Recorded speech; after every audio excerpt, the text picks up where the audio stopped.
If you master this powerful concept in your 20s, you will be well on your way to financial freedom by age 30 and beyond. So today I want to talk about the concept of primary versus secondary desires. And like I mentioned, if you can master this one concept in your 20s, you will be unstoppable by the time you are 30 and really throughout the rest of your life. So first, let's break down what is a primary versus a secondary desire. Well, let's say a primary desire, for example, everyone wants to be healthy and everyone wants to, well, at least a lot of people want to get big muscles and maybe get a six-pack, look really good.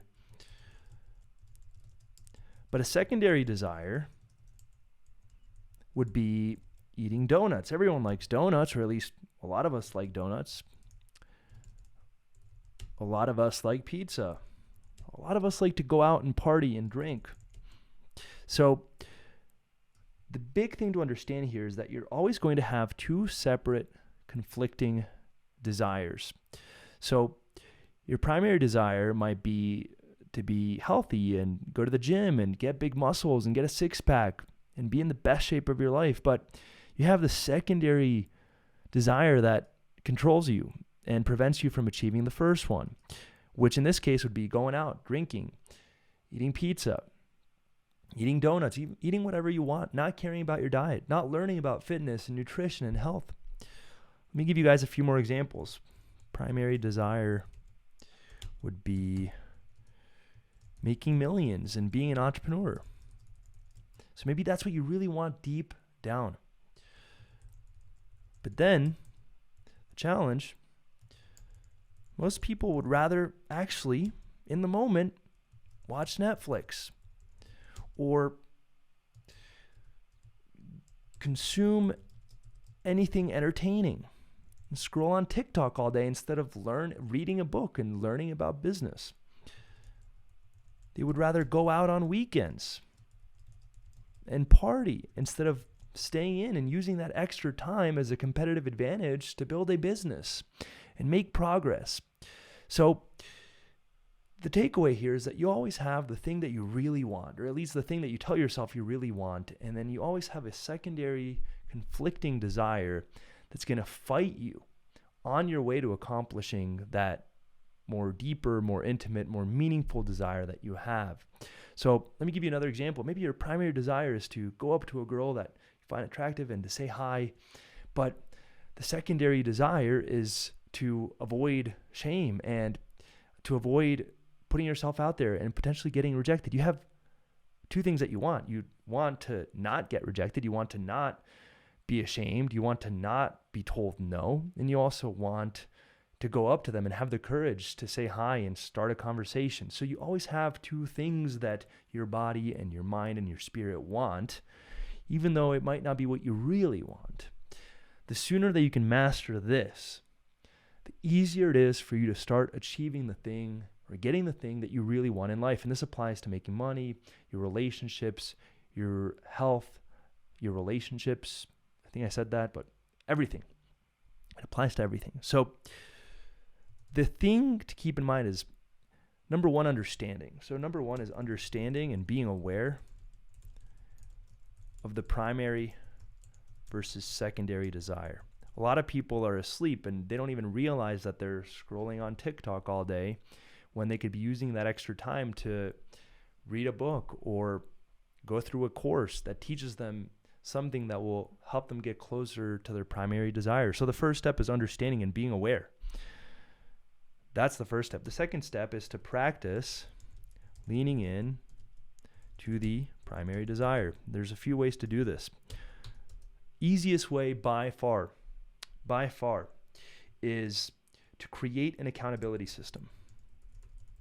So let's say that you want to go out on the weekend, but you also want to stay back, relax, and build your business.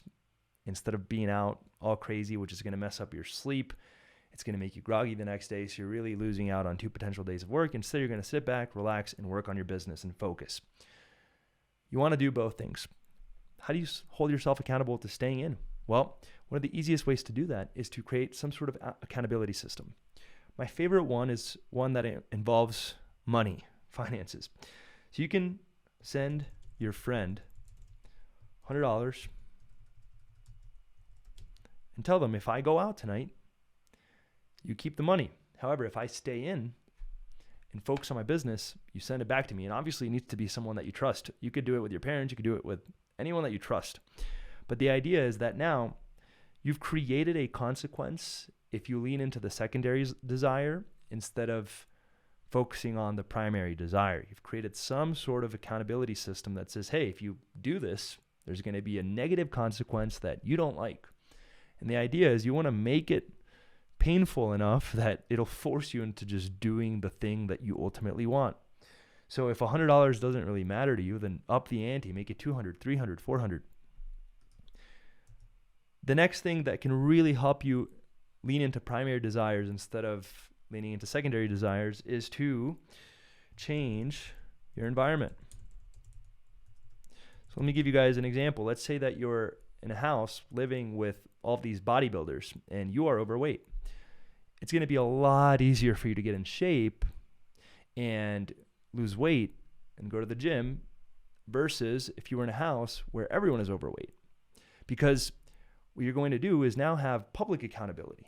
It's not just you now holding yourself accountable. There's also other people that are holding themselves accountable, which then forces you to level up and hold yourself accountable.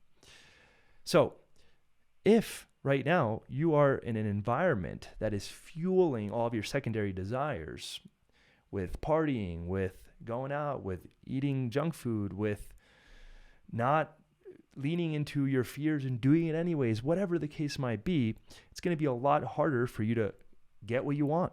So change your environment. That is one of the easiest hacks.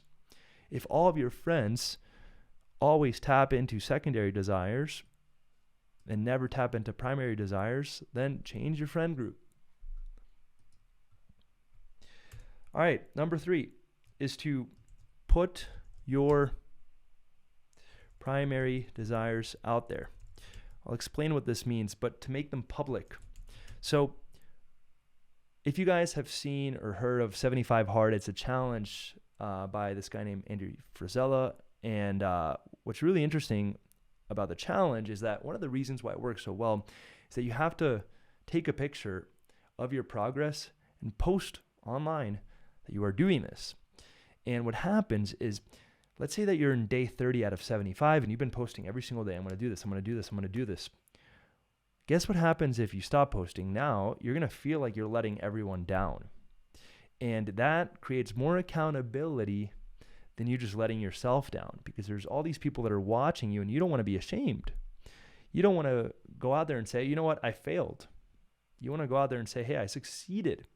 So by creating but by taking your primary desires and making them public for other people to see them, it's going to increase your chances of you continuing to lean into the primary desire. So for example, if you start a challenge saying, hey, no alcohol for 30 days, and you post about it every single day on social media, it's going to be way easier for you to accomplish it than compared to just holding it to yourself and not telling anyone about it. So there's a lot of different strategies for accountability systems, but those are my 3 favorite ones. Number 1, create a financial consequence. If financial consequences don't do it for you, create some sort of other negative consequence that will force you to just do the thing. Number 2, change your environment.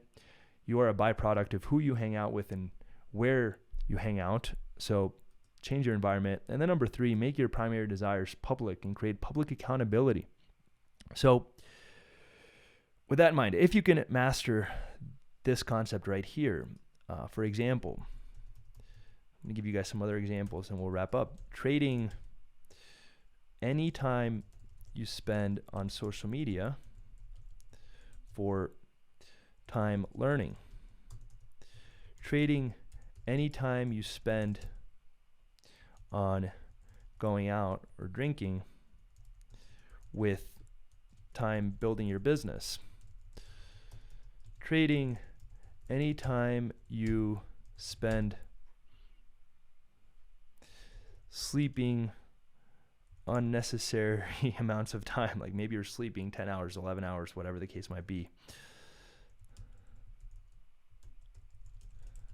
with time going to the gym. The more you can trade secondary desires for primary desires, the faster you'll be able to reach your goals and get what you want out of life. So I give you guys 3 easy strategies to start mastering this concept. The first step is understanding primary versus secondary desires. And once you do, the key is to start holding yourself accountable. Hopefully you guys found this video valuable. If you did, make sure to like the video, drop your biggest takeaway in the comments, and let me know if maybe we should do like a challenge or something like that. And of course, as always, subscribe if you haven't already. And with that in mind, peace out.